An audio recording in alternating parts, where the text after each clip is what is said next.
أعوذ بالله من الشيطان الرجيم. بسم الله الرحمن الرحيم، والصلاة والسلام على أشرف المرسلين نبينا محمد وعلى آله وصحبه الكرام الطيبين. السلام عليكم ورحمة الله وبركاته. إنا لله وإنا إليه راجعون. إنا لله وإنا إليه راجعون. كل نفس ذائقة الموت. كل نفس ذائقة الموت. قل إن الموت الذي تفرون منه فإنه ملاقيكم ثم تردون إلى عالم الغيب والشهادة فينبئكم بما كنتم تعملون. الحمد لله. انترين كان دانو ودا حكوني ودا خانتا كوني نندو خانتا اندانجي يمبالي ودalla tiga ودalla mama odu saga kata Allah subhanahu wa ta'ala. odu saga kata Allah subhanahu wa ta'ala. Allah begiri kalle taga adi bire taga. Allah begiri kalle do bire nya wajibi hadamare me kama hadamare me gana bire wajibi hadamare me an kallaya. adi dunanya golinyan kai adi laharanya tugadin kanga. adamari memeri dunai fofoyi adi goli baniata. adamani yere wakati ayi. adamani wakati tagenye. likulli insani ajal sere sugaru kota yanda bire ke khempa nyani. adamari menyonki misalu yannugo kurake konteri nyaga urunu fanke haqqi be Allah subhanahu wa ta'ala. agiri kenca fandanga nantanni kenya futu ni bere kenu kanga wala kenga ati ganari agana timme lay dunya ni andalla na kanga gana timme antele bani derin kanda no sondo mun tunan to nyane lenki o kaw fati ngai samaram dijalla o idwa nga gusela mu manda o idwa nga leya mu manda o idwa nga dijalla ga mu manda o idwa nga gakura mu manda o idwa nga siti mu manda o idwa nga teringanda non chudanga. Allah gana kara fure nema na khabura noro agro sama kebe arna nondi o daga tele kefike be arna nondi agro sama kebe arna nondi ya rabbi o ime daga tele kefike be arna kyan kanondi. Allah gano sebeti ndi falle Allah nto fitini falle Allah nto jare bi falle bire ke ko te nyalla gana no ndo kadanga wala ci do nu ci dama. alhamdulillah interin kandano kalle be ga baranga fi kurba fere fi khasiya aga na sigi be ko tabi anke bokunga kalle abure ni kalle akha khacheni hakebe gambono taken khayi annan kara annan maka foni duka ne kenyan bonon taken khayi hada manan bire dunano honga nan kara angeri misobe an korkenti mandini andalla na Allah malliti tifibi Allah gidan tagati kebe angeri timana be an kori mana ke timmandini mana ke kaninga wama khalaqtul jinna wal insa illa liya'budun. ma tagati fofo anin boto bani anan kedinga bani anin ga jentanga ana golu surunde beri amma golu burunde beri nyenye kenni khalifa yanda ha khalifa nyenye ke soro fona anda hasama tege fofona anda hasama bonondi nyenye kamandi haliki filanduni lindi haliki hakunyani sikandenga amana ke bengeri kina amana gore aningeri koy gidenga bara gide ndi ko sofay adi dinkoy adi khote atilante khada mari me andike amana wutu ya amana khote nyande amana bewga nyinye ke kama amana ke khote nyande koronduru khoto amana kina maga bono agana bono an fotoro no kuy meyi anti fotoro na Allah subhanahu wa ta'ala. Allah kenna Allah yo geloge mitege Allah to qallayi arogana kara ogana bange khada Allah na Allah o gana kite khadi nallo aljanna nallo jahannama kite cuna nyeme Allah kenna la to Allah subhanahu wa ta'ala o ku bange enti fo kapallai o ku sanku enti fo kapallai anti fo bakallai o su gana ke fina Allah botu anti miskala zara kapalla tun ka hunga o gana baraka dinan ton talla bata anti fo torono ay mediken kono dari bangandi inna ma hiya a'malukum golukuna hay meniada ti taga mini talifi nda hataga na hawara duna boya na nyembo ya hawre na kamunya bire hakama na fofo nyanga hadanga aljanna ke na hakunye golunya ha golli imalu khada goluku de bari nya ganya na goluku kay faru nyani maganyi nyeke kama igate legarni iga korosini melika nenya ni bani su tendi noge nga kharidu korosi koronchi meke diga meli sede sugadu anga kebe nyanan na nyanga kebe tokono na tokono kanna tu nanti kamera ni sikanga kamera be kitegilanta kamera be tagana kamera be ya rega tergene kamera be anki tenganti jofene kenyanci kankenga gelanke ngemere duna ke kamera ngalla ayam pilimene ayantu anke chankunu kenga kambo seregebe yolo ne yereya seregebe deni ne yereya Allah faare sallallahu alaihi wasallam atimanni illam takun tarawu anya renganta Allah fa innahu yaraka Allah kenya renganta horon kenan layde horon kenan lay saro kalle ke gari ni kalle ni fi gore aga na hada mare mekita kalle ni fi gore ay qallahu subhanahu wa ta'ala ka kella idu ke ibate nganti gilliwo wa man awfa bi ahadi min Allah suratu tauba Allah di kengo wa man awfa bi ahadihi min Allah ko laydu nanti minen nan kota Allah ko ni laydu mutu laydu be anga timmani nan kota Allah serenti timmanta Allah ni foti mantenga Allah nti jambe to abada ko ko jambe ni wa'ada Allahu allazina amanu minkum wa amilu salihati la yastakhlifannahum fil ardi kama istakhlafa allazina min qablihim ولا يمكنن لهم دينهم الذي ارتضى لهم ولا يبدلنهم من بعد خوفهم أمنا يعبدونني لا يشركون بي شيئا ومن كفر بعد ذلك فأولئك هم الفاسقون الله أكبر الله سبحانه وتعالى كان آية غوريد الله لا يدنيا وتودا مؤمنين الذين آمنوا sorobe ni gili manan ka ko gir gol sun de beri Allah geti nyi yeke a khalife ne ser surunya to ko alle gir ni ser surunya ma mu'mini ni Allah kan nani i sembe kitana nyi yeke kam i hakli ta gani kitana nyi yeke kam i tongo ni nyi yeke kam asertini kanninga dina kebe hagir ko halaqenga millata ibrahima hanifan wa ma kana min al mushrikin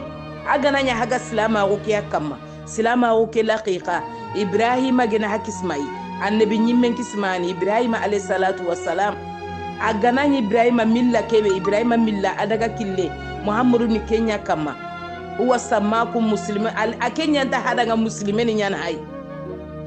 ken kille haga kenya kama hage me ken farago hage mboken kama fiew hage me filoro kenga hage me politique rawre na kamuke framprondi na nyi uredu ke bonondi kengantei sondo kulle kama sahaba ninge debere mogobe nyinye ke hage semben kidi sahaba ninga mogobe Allah faren ki nga islami ni fankan kita sallallahu alaihi wasallam di sahaba ni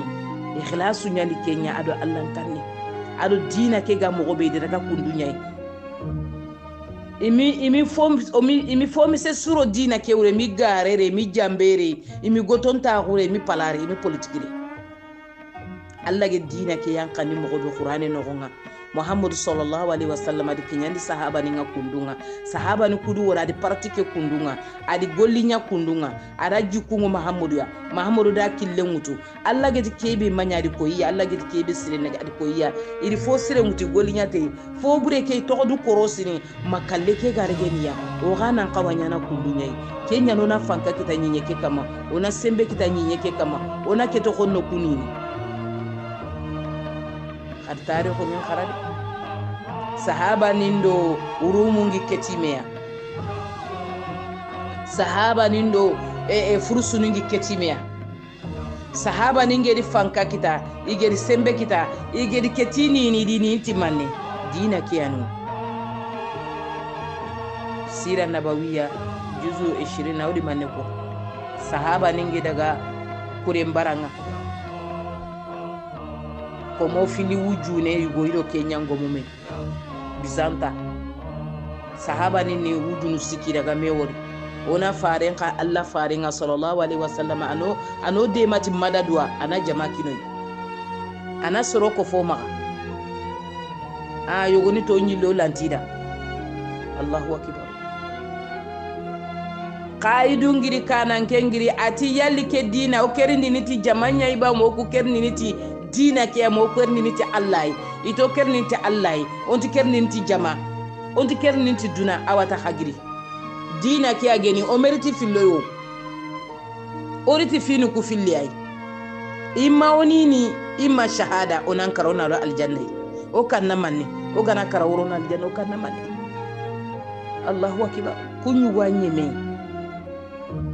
ya garunta ka kumeni sarana kumeni anyeme nyenyen kama al mumayyi'un kubeni ga dinan kajana nyenyen wuri e ga go kheme iga wangana sapon kore nguji jinno ko ngaga tayine mo be ini mulana dina ke khajaburi dunya khasella ngandi suime ni miside andi suime ni hijunga andi suime ni umranga takhtitatini islami ni pala nin chu safa nasu gundon chu kini yahude do nasara ina islami ni gacha yono gonga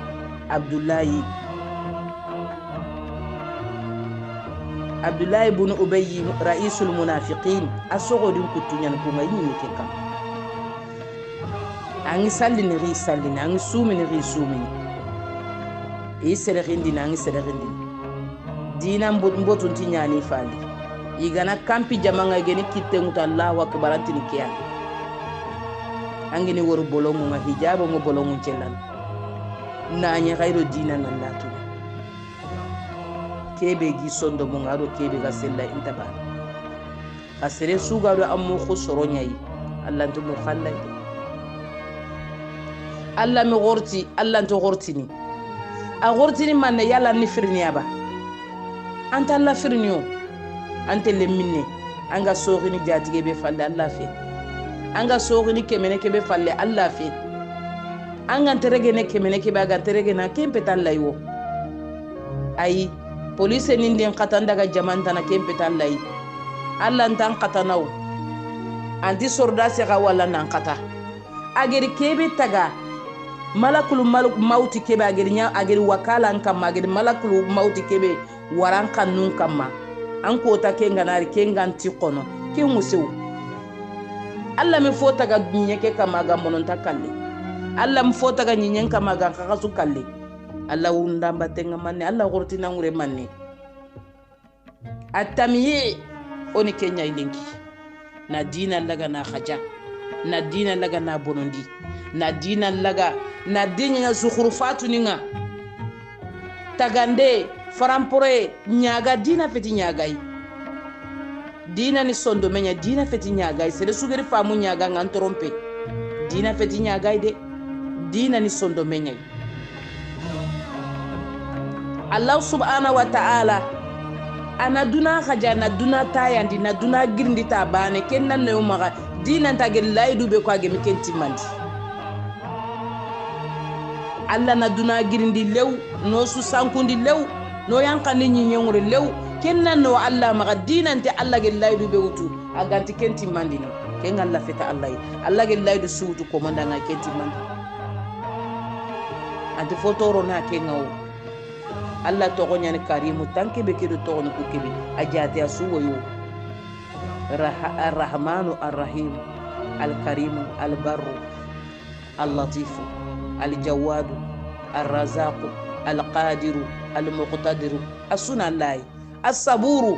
sebedi yankanya Allah nyini akhem panallah fo nyana nyinye ke kamakota su sebedi yempalle Allah nyinye ke gununu bakori kala sebedi tenyani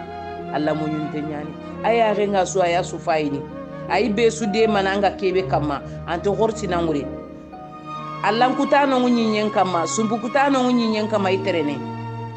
kempa le fontu bonon ta sumbu kutenga ka sumbu kutana pa iterene tanin pillia ay mobili ni nogonga ay tagandini ay naburu goren kapame ay gardine banki ni nogonga sahango maga fofo yimaga alla di dunakini frauna yukoy sadom aga halikini ntadi yambaya aga golle be kama na yamba kane na fanka kine na sembe kine na naburen kine na jaman kine na sordasi ninke na kuralle monke na gajalle monkine na se nyanga danga kota lakke kebe geti ana rabbukumul ala na nene ke sembendi na fankaro kenga kempa la alla la nene ke do fana baka horenga akota khadi wara maga kalima ke bagandini awotinto hortina kaneri ni regeya atiketi ke menetana na hakuma misra no ke frauna fandi nterin kandano se alla danga kota na frauna nyamade wala kana diga meke konge nakaba halla tikenya Allah subhanahu wa ta'ala anti kenya na sababu nyamanne anto gorotini ko mawuri alim degeya tamkinu lanti nyana dina ke ya olanti hakli taare kitana dina ke ya olanti kilu taare kitana dina ke ogi misaki katalla alimul ghaibi fala yuzhiru ala ghaibi ahad wallahu a'lam bi adaikum وكفى بالله وليا وكفى بالله نصيرا والله أعلم بأعدائكم أيها غنوكتو وكفى بالله وليا الله وسسرنا وليا وكفى بالله نصيرا الله وسكمدان ديمان داي أني ديمان دا تنامورون دونانو غنانا قطان لايبا الله وساندا جيكي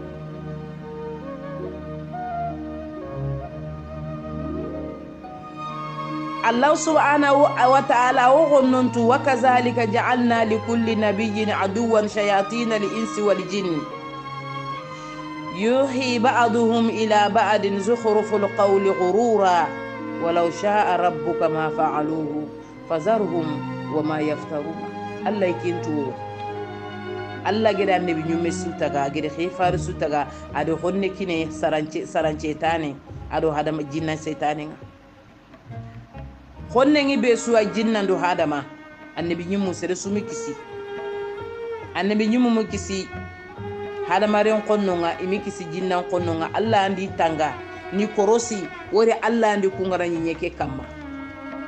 anke ndinke an kisi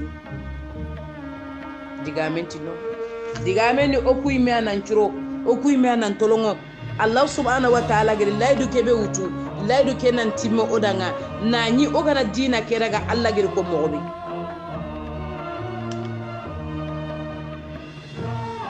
Allah di laydu nya wutu nan to ogana dina ke ogana nya mu'mini ogana gol suru de beri dina ke ogana to mogonga awotam kinin kinno yinye ke kamma oga fanka kitana oga kidu tare kitana oga sembe kitana oga la hafiya kitana ka wallahi nan to ogi sangati dina ke ogi sangati Allah subhanahu wa ta'ala ni kitenya bakoyi anola wallaya honnon changana toya o fay kenya kenya ya Allah nkamanga na hinnoy nkamanga na ghairi kinoy khado de bumpay nkamanga na ghairi nyongodanga khari islami nim paydo islami nim qonnonga mogobe yogoni na burenti kitene mi ganne ngolinya kunya danga ga islami nim gundongutu iga islama gundongutu ga kinu qonnonga tamkinu nyana kamo Allah ndi lay dungirindino o ko ani lay dungirindini semben kitene kamo ando Allah qonnongu dome fanka kitene kamo ando Muhammadu qonnongu dome khakalleki ani banta beli nyande seregebe nyike kille kama idaga ilanter ni mogo kona hada kota sumo gerke ko i frontieringa ilanter ni gi mogo kono odanga oga tubini oga baka ku goluburu nogonga ilanter ni gi mogo kono idaga rabbir jooni nkamanga ni nyillandi nare fo buru be ngedi bonondi ni sorondi kala anti nyana tuwano ndo ko qur'ane yanka tay faru lan mane murun andan kidan kota wani mandan an akla kota wani me kha wallahi anda susumugu fofo mitoro qur'ane de ge ma bangani fofo mitoro hadise ge ma bangani fofo mitoro tuwano ge ma banganda anda sumugu wajunde nyime yogoni khosenya na terinka anti yaranzene iga kebe kama muguntango lebe kama iga na wajunde ke terinka adini baga kama i projet ke iblisa projet ke be gi ma jiure adini projet ke bonondi ma kaya tanti ma ga wajunde terinka nanti tele wajunda bange ido wajunda ti filia angana wajunde koni da andi toro ini telefoni bloke na whatsapp ni ngana yanka vocal ni ngana yanka lampi nyageni iblisa na fanka kine na su bloke enti terinkana suge ngana yanka ina wuri unyi wani vocal ni ngana duna giri vocal allan kute vocal ni ngana ri itoro ni kenya journal ni kunya terinkana geli sogo mawuro iblisa ni jaman kitanadi akuna la ughwiyannahum ajma'ina angedin ke baganda aljanna nka banen torono jahannama iblisa di jamanyanu ani darapo ke uta yawmal qiyama jamanga sukena falle allah to ke fa jamanga bada allah gano kisi allah gano enyam dedin kandama allah subhanahu wa ta'ala gid laydu do to danga laydu ke timmene yaw khashartu nyande akengi laydu timmandi no kaga ni ke kamma o gaide timmana do na ken timmandi angana lambate ncigindi stallinga na sigindi sumenga allambate ni kenye na jakam bagandi angeri shahada keko shahada la ilaha illallah angeri keko iqamus salat itau zakat sawm ramadan hajjul bait aw hijjul bait aswambana tongunyan tontongunu kwa qala fare sallallahu alaihi wasallam Allah subhanahu wa ta'ala giri jaki Qur'ane no ngari jaki timani innaka la ala khuluqin adhim Muhammad ali jikusre kam amu jiku gore kam Muhammad an jikuntire Allah fare sallallahu alaihi wasallam ati mu'mini be timmantengen nan koto mu'minin chuwa ati akmalul mu'minina imanan ahsanuhum khuluqan wa khiyarukum li ahlihi Allah faris sallallahu alaihi wasallam hadisa sahantenya faiki akhrajahu Abu Daud wa Tirmidhi wa qala hadithun hasanun sahih ya hadisa sahantenya mumini be li manan ka gunti mantengeni nan koto mumini be mchuwa mumini be jikunchirengeni anti sere toruno anti me toruno anta alla toruno ay alla haqqen jufti mantenkini ay sharian tu de berni timogon ay sumpun chollo ay khatin chollo ta galle manga chay tangana wiya le monga chay tangana anti gube ne remundo mena anti gube ne yakarudo mena kanga ay tongun kono amina abure wara duna kane ari duna wara amina abure wara la harakane ari na abure ncedi ari la harawtu enterin kanda ke hadisa bani wasoda ngauga na tona hatta halilu ogana tona ke hadisa facheri abane wuse al muamala har mare mendo soron nanya dome andi nabire dome andi ke ngorde ken nokude seregebe inzilaqu linnonya dene linire har mare membane iza kana li insanu wahada fil uzla serembane gananya aga dingirai ado sereganti mekama anti tora tuni anti lebu tuni anti fofo tuni ando serella tengen anti jikko hatuni manda ga natinto sayyidina umar sayyidina ali radiyallahu anhuma iga siki ga masala nga yugo sahaba yugo siki kara ay masala yugo dangi adukuni ati amir al-mu'minin anketu fulani anki ati fulani sirenya na khempante ati kejirenya adi jaka ali ti on antrindi fini sikia kungi danganda na ama fini na hati ando fulane di tagalle magu deber dome ba ati ay ando sa fulane di safire nyana tunga deber dome ba ati ay ando fulani ri yaga lemma ko hado mena kanga ti ay ati gaga lemma ko danga hado mena kanga ti ay ay sayyidina umar tinna kuna tallahi wallahi anti fotuni makufini na ati gana danga ando serendo mena yaga lemma ko tunganga ko balle mago ta galle mago khoronchuro kati ta galle monga Allah fare sallallahu alaihi wasallam ati jibril li kati alayhi salatu wassalam agi tongono ti ta galle manga agi tongono ti ta galle ma nyangi danga ko serenga na karanta galle ma hadi me reenia agiri ta galle manga ken ko agiri khotonti o kudo kubeni ga ka bane sumpa lemmo kisime bane go bane go birem khorono birem ko ke failinki saaren paabe no gorono bire mo pai o de bun no nga faba bana goro bire mo ono bire mo pai o de bun no nga fo fontoro mena ga hasida gondo besen qonna ibe gana khairi wori funenga nasu ke gana saferi ke ga kaninga kinnasu anti nyagalin nanti fulane daga gunnenga khairi nyana gana noye kita o ayi falle fayno ke ga gala daga gunnenga anti tini kube ni ga falle na khairi nyangi daga bane su tambo tu kana kembe funenga Allah ganku na di hunhu ya konanda Allah yanto sada ganku ya lalla di hunhu ko ankenda ngaba agira kabila tunna buren ko fumena kinan kembirani sara ya garu goni ga filitini kolunci ne do jerinci ne ko bindunci ne sikendo filonci ne sunjun katenci ne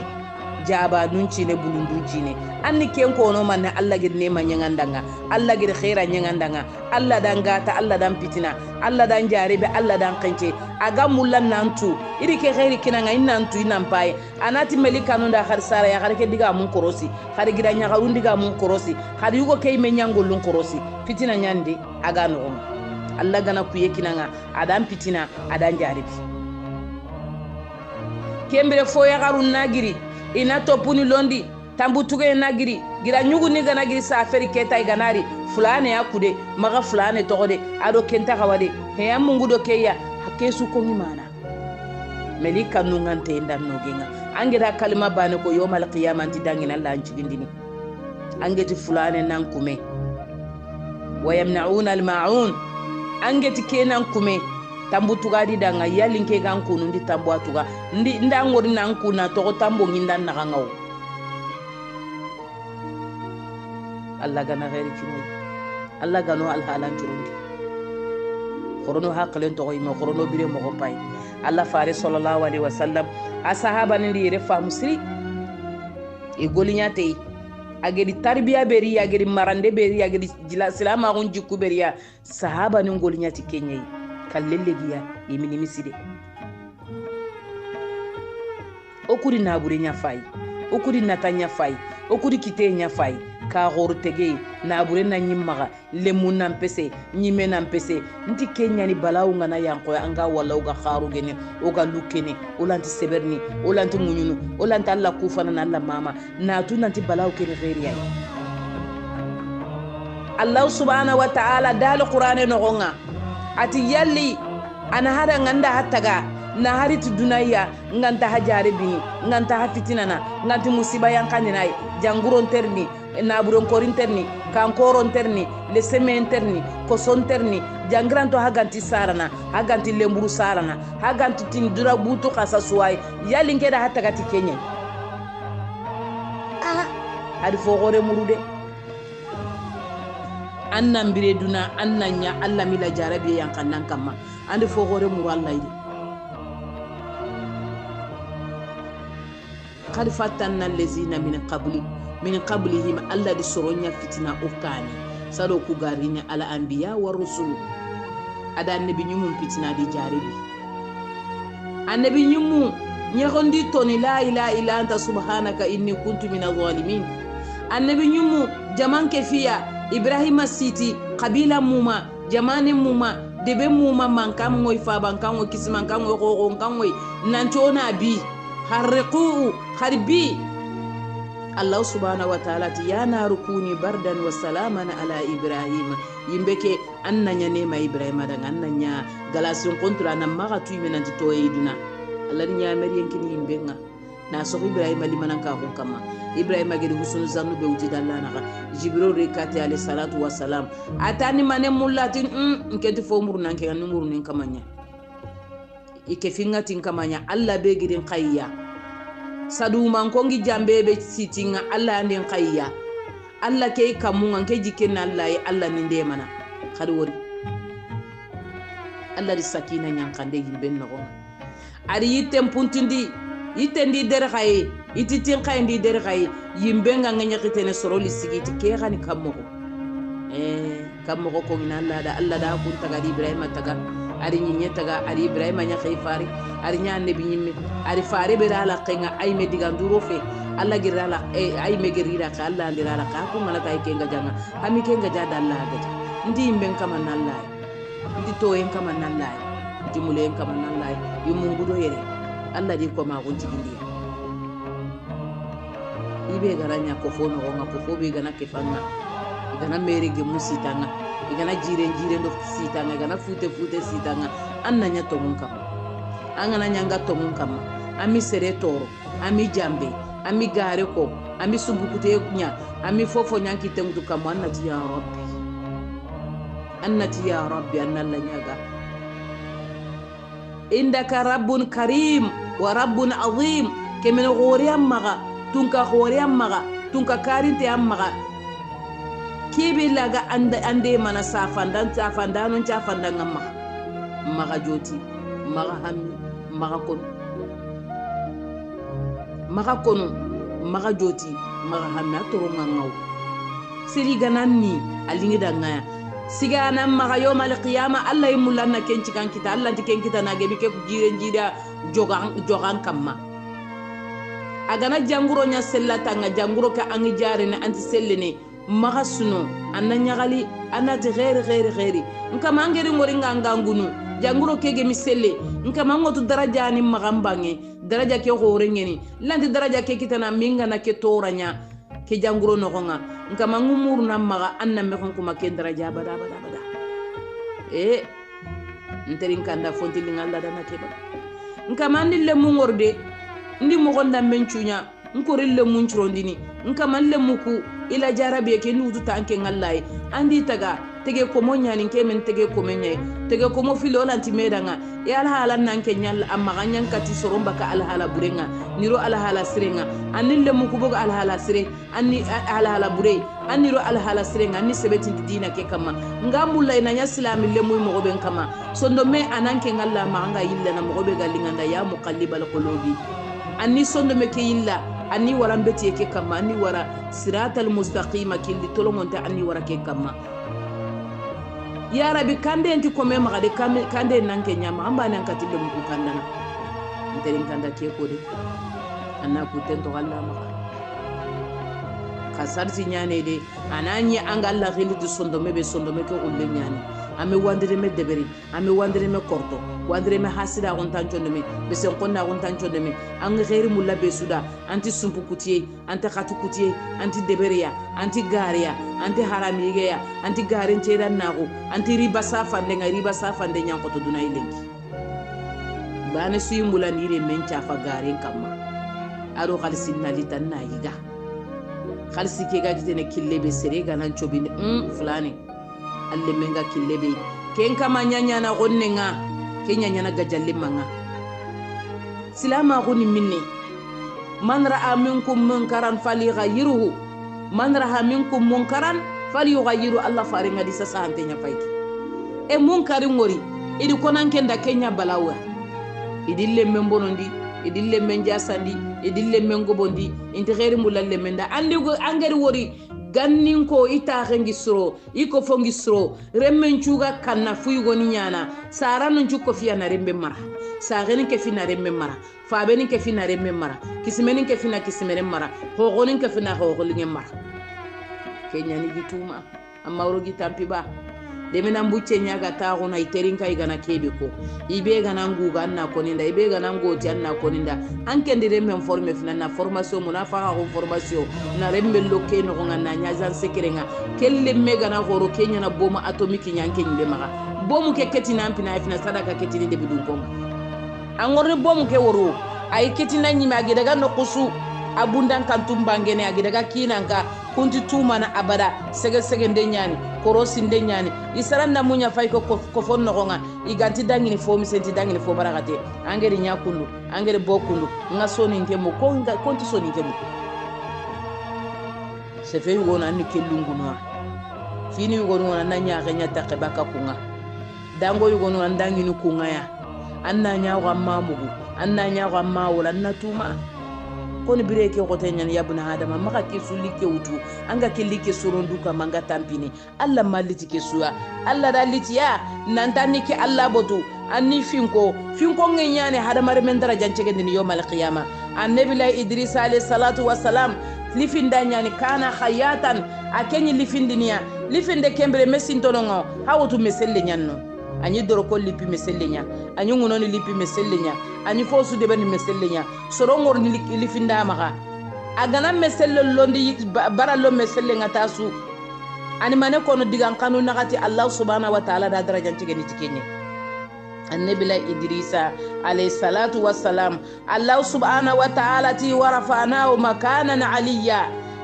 allah disiga gore kini idrisa na sababunya ti kalima ni nakatiya agana meselle londi taso agana bagani subhanallah walhamdulillah wala ilaha illallah wallahu akbar idrisa dumeke kama allati ya idrisu atadri limaza rafa'atuka makanan aliyya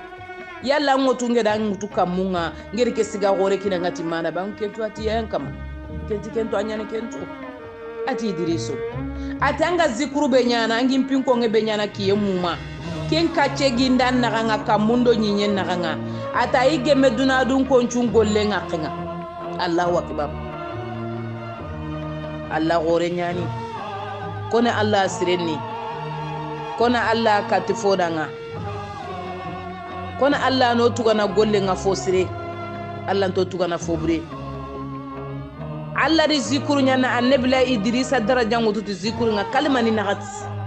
kedanke yalo la ke ko no kiyen no ngata ni manimi anari janna kinanga ada mare men junubu ngebe nyana junubu khafiri an chanku yenge be nyana an chanku emburo kabakam yabna adama kene nyansa subhanallah alhamdulillah la ilaha illallah allahu akbar anterenteke anga tele golinya no akode anga soroki nguke akode anga basal kutini akode anga yoku wankini ako anga wankini ni ako annake ko ngengo bondi kumbene anna daga siga hore ni dukane dunadin kan kibaru ko corona no ndo onantuma allah hajunga serebe mu'mina gunti mantengeni aslama gunti mantengeni alji kuncirengeni serebe allah hajunga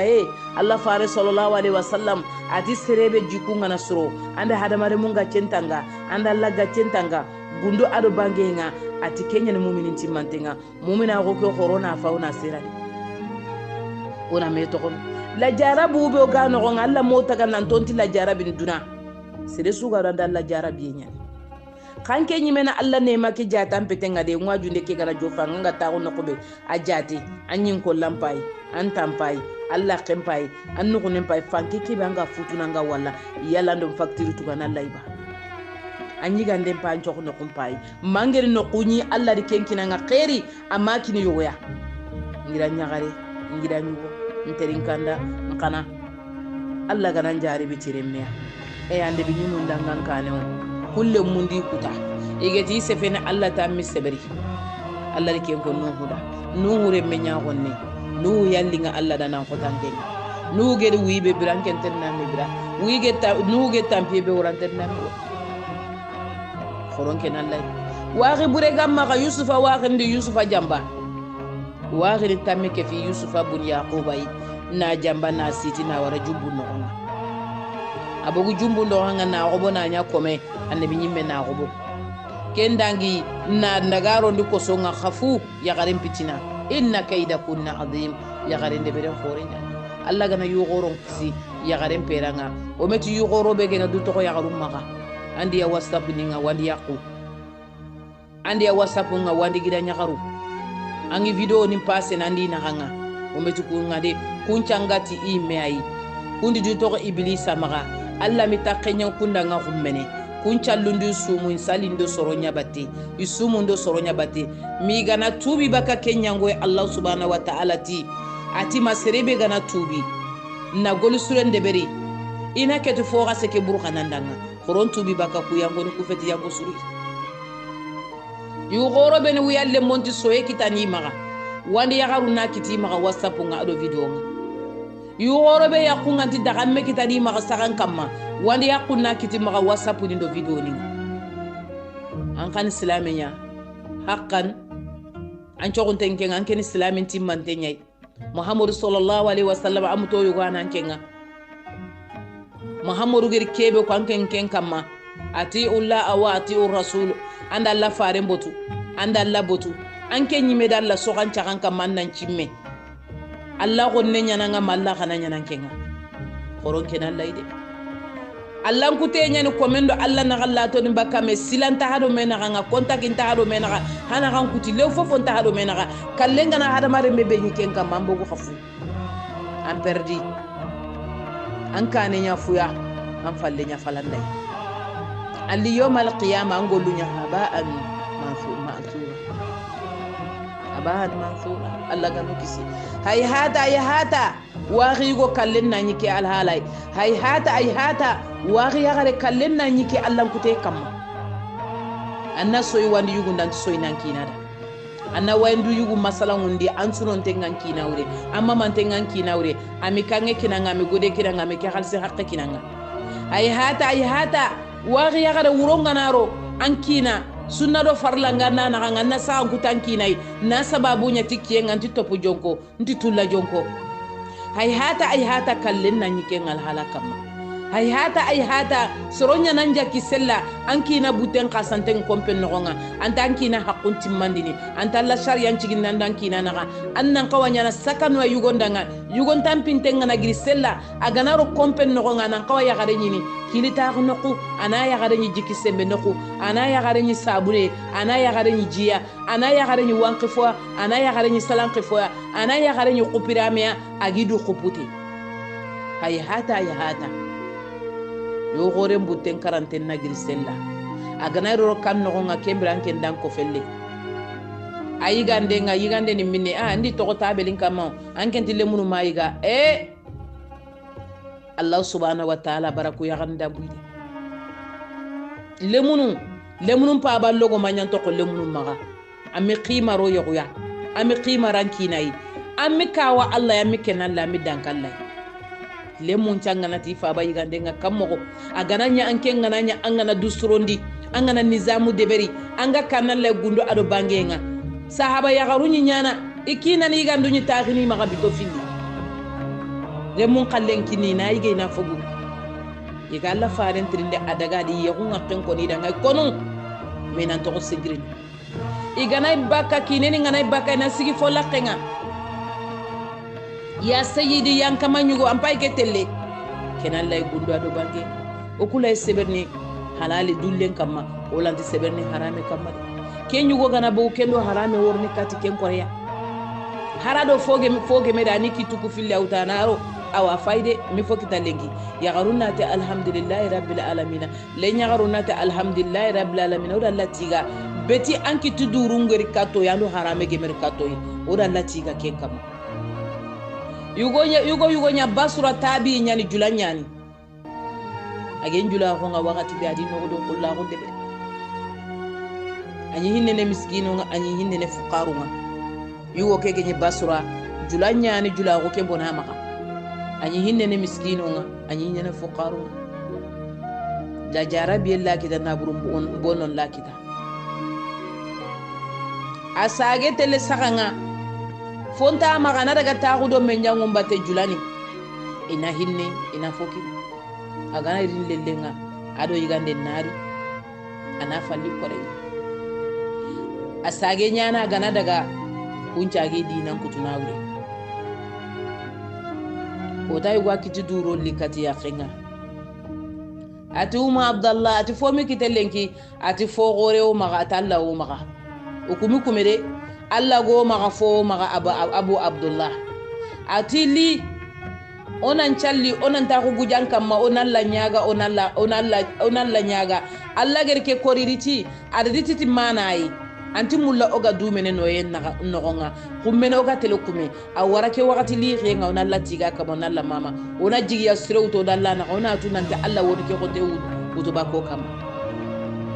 edira ni fili salita ko isukuru kama idi kitungu kamu dalla nyaga kitenga yankana serenga bafe ngai folla ko nkata yugo ndaga folla khumuni ati yani fulane kanyaba ati yobo atanya kanyan fulane ba ati yobo atindo amana nyali gida nyugo ngedi kininga fabe khembe agenyi julani magage mata kale khen ko fume akange nga kempa akal sukulle nga kempa naburu juranga kempa ombogu dewe falle ndi nyogo monchiti ndi nani nchiti ndi sugundo jogongarim palla nyaken khenya ya garinde sujudu nyalla danga ya ganji mbogati kinenda timma konanda Allah mi mungudo ya aba abdullah har wori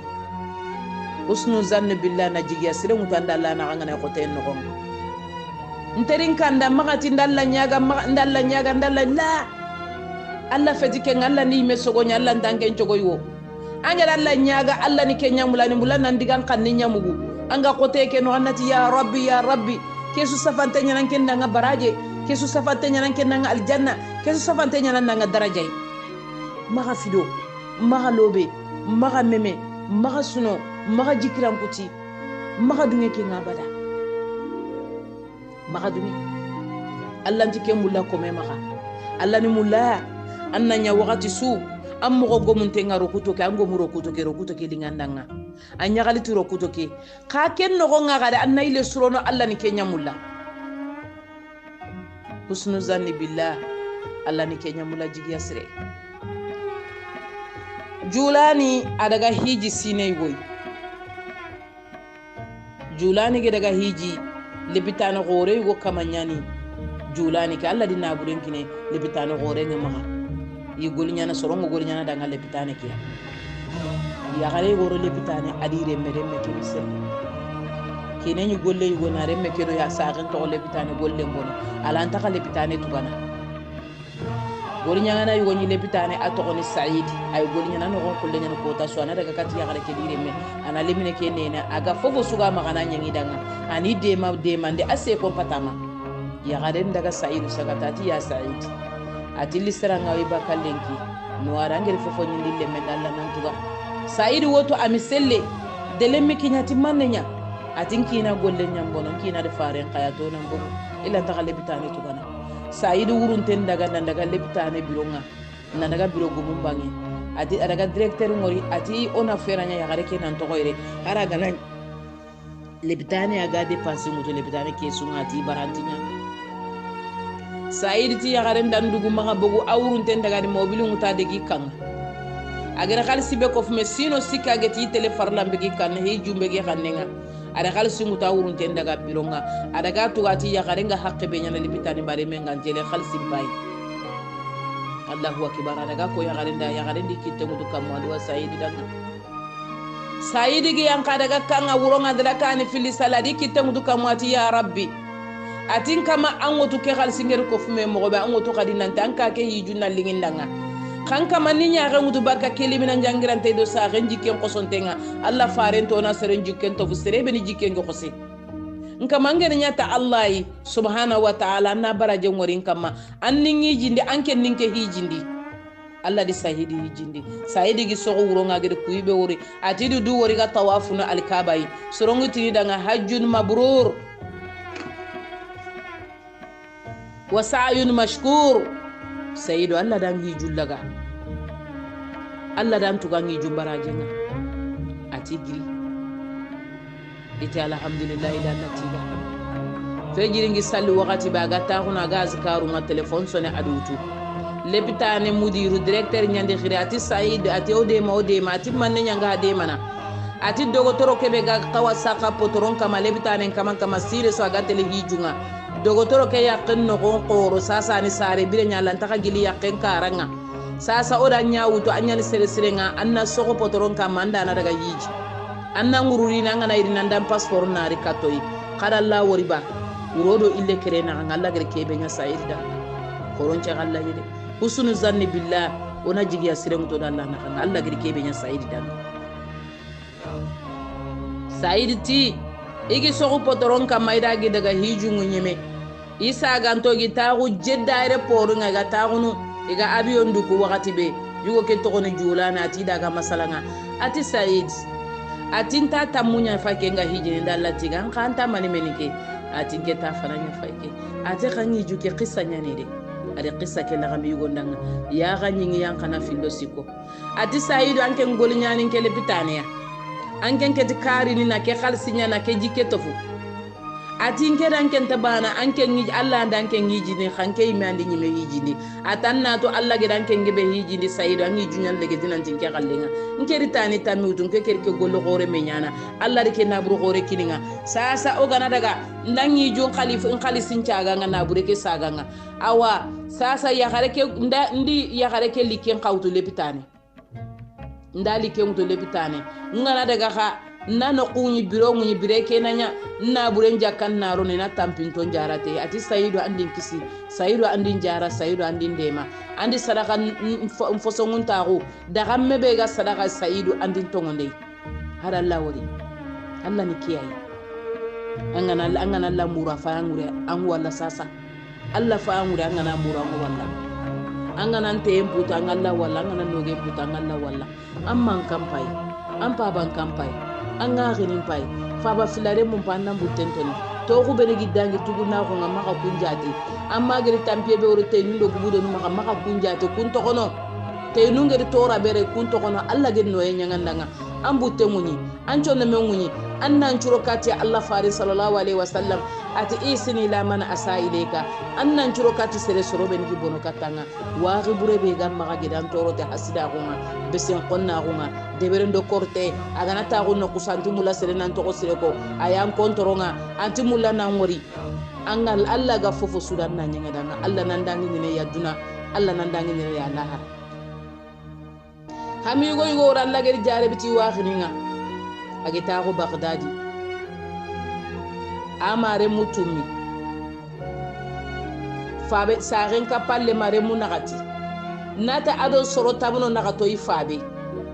akenyi mero soro tumi sare isu yugo bane lemu Allah da kenya sere sere no renga no re ayallam pimulla ayallam kanne mulla allam pimbana keni kenya no ken to gombana angana ko wa khidin jonga ketini ko buna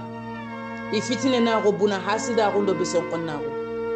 ili duna golu burenda benchu nyanga dire munga agi tampi adaga almamin jagata ati almamin dangati ide aya yugo khara Allah ti danga qur'ane no gonga inna ardallahi wasa Allah nyen khore nyani afesente nyani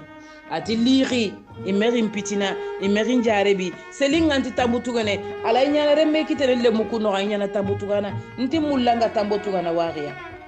atani ngara killendi ke debe flane wori ngumulla na hijran debe katino ngana daga taguno ndille muna burbuce bi magana no kumuro na golnyano nga sado kallenga nchoko dinna sebetino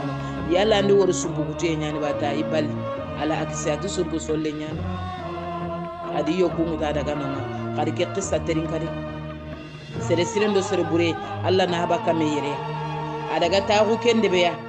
na jila gonde beri na bure nga fo antalla jidi e kappa na bure nga aken chure fo anke fini agere kuben to ko falle inti dangini re munti dangini tere toro Allah di suragati hasida gondo deberu ndo kortube gerinya Allah da su illa nikatiya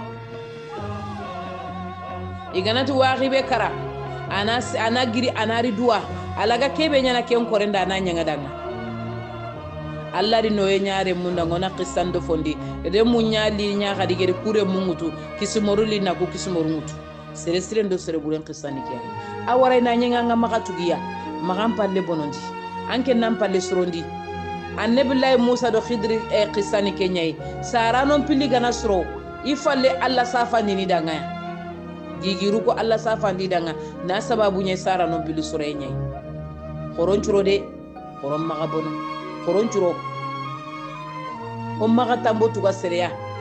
Allah to korndi gonne antina Allah ta khonne sogo gon danga Allah to korndo gonne antina Allah ta nyo gonne ga nini kempale Allah subhanahu wa ta'ala gir khayfarun kai idi khonnon kita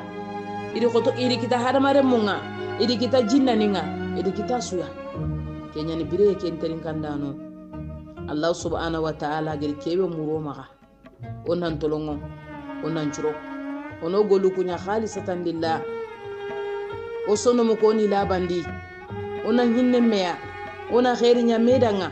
Allah fare sallallahu alaihi wasallam tono jikun churondi jiku sirenya sireni jiku bure manya ta galen toram manya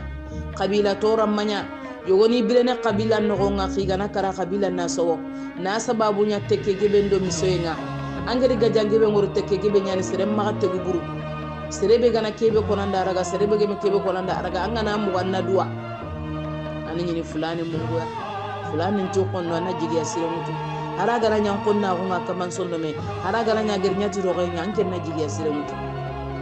khoron kenan lay ta rendi tu bogoy de gundo tu bogu ta galle ma gundo tu itu bogoy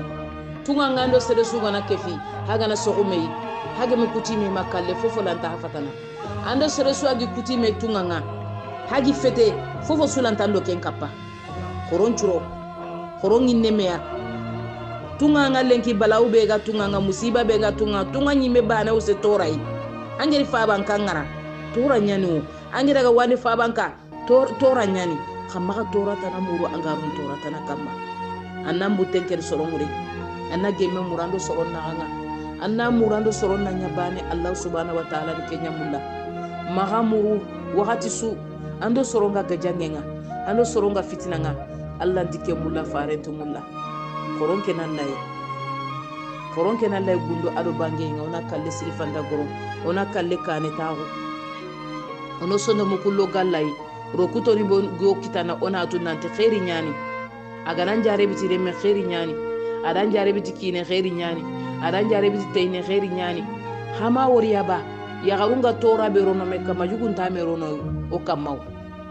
angana yugun tora ke fay angana sababu mbogu ya garunga fonte tokode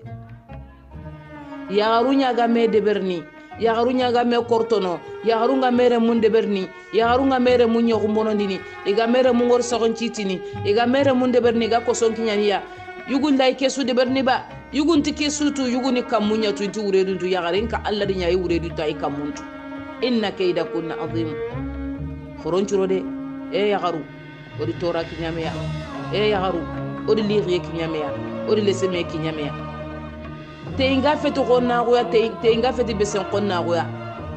te inga feti nin kapalle man khairum bonondi te inga fengerin kapalle manyi fofke na bogi palasinga ya sasa ya garun caage kanna yugo ngana ya gare muru bane butunga kutuni ga jotini ga hammini na sababu nyamma na ado khairi anterni katanga lon ta gutalla kente ide on ta guti iblisai geli yugo ngana serebere men to gonko bane topu gumun nagiri iti fulane adalle memur kapalle mawoy ku yaharu kembre keta inari fobure loke masondo men saka goron nagiri mamen nagiri bayin nagiri menjangu nagiri bane sudi korte ndi debere nagiri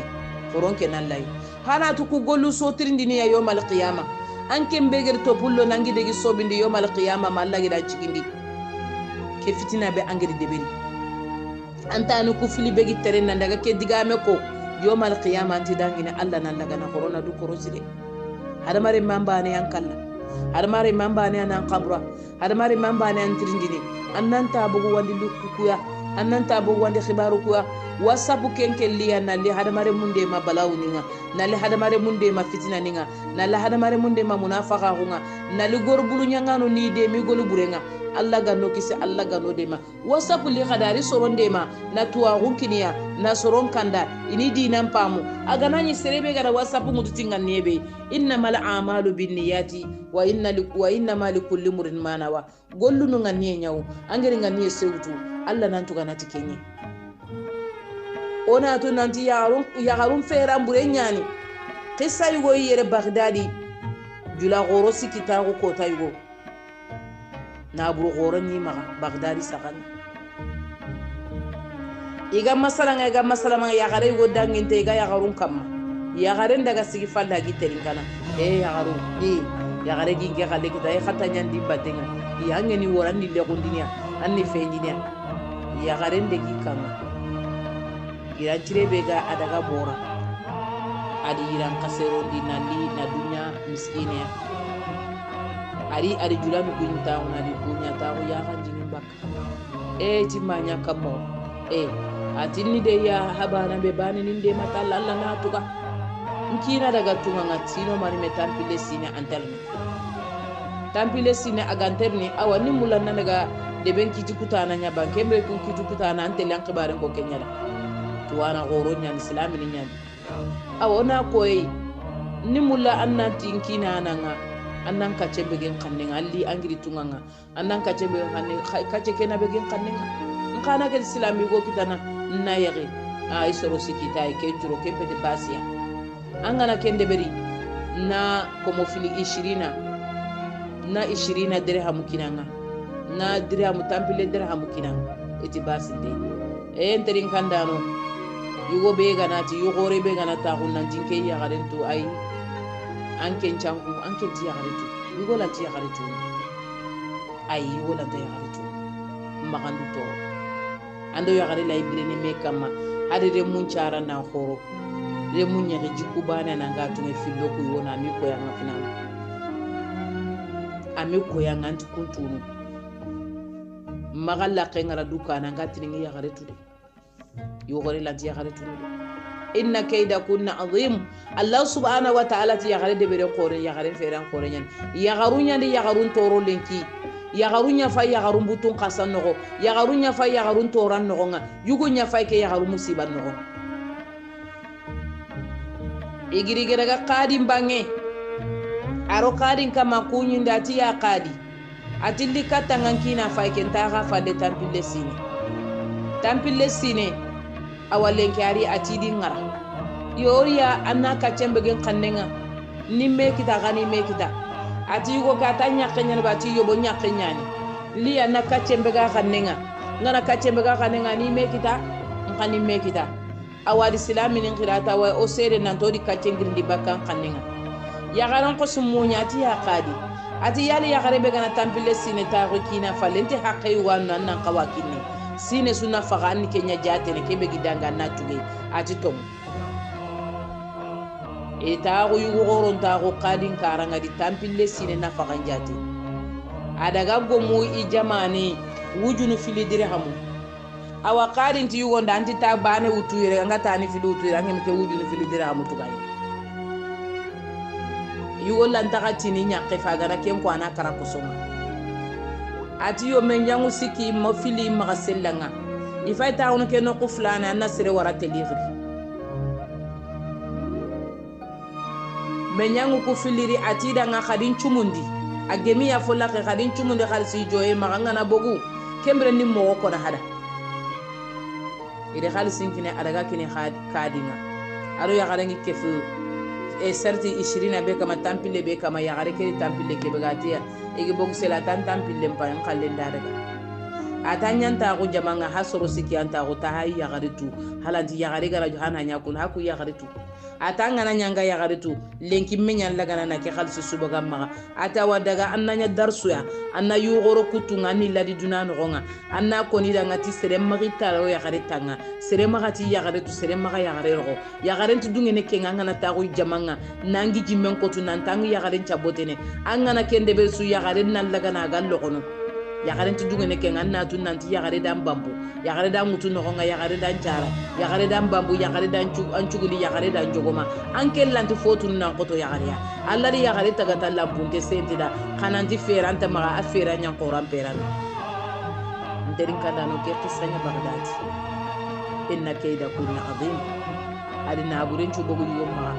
na tabbo qoso yugon kannenga yugon kapalle mon churo garama no nga adaga kati men jangwa ta hawdum da hagriti folla kake na khalsi ke wuta ma haya ma nan jiti ay ke ya garibe gerita wado masala ni nyamu ogani foko no ya garunda adaga bori kanga ari ran kasellondi ari katinga ari laga ari kelli ke wuto ari tago karanga ari ke gare ko ari loke jala no na ke khalsi bogi ma isute astaghfirullah wa natubu ilayhi Allah gano gombe sahaba ina sahaba gomdo kenya no sikiyere wakati di xenya ndanga juma nyani Allah ga na hinne karafure ngana khaburan noro agedo sama kite barna no ndo daga teleke fike barna no ndi Allah ntanya furagi bo musiba kan odu anga siti mu mandanga odu anga kara furuncu danga fo kurumbo ado fo gase Allah gani sunemani khaburani noro Allah gana yampi maga igiro sama ke barna no do diga tele kebe anna no di أقول قولي هذا وأستغفر الله إنه هو الغفور الرحيم وأتوب إليه إنه هو التواب الرحيم أواغي غرينا مكل سب دبرا نمبو جيد مغالية بوسيلا خير فوكي 00227 80 36 11 17 والسلام عليكم ورحمة الله وبركاته.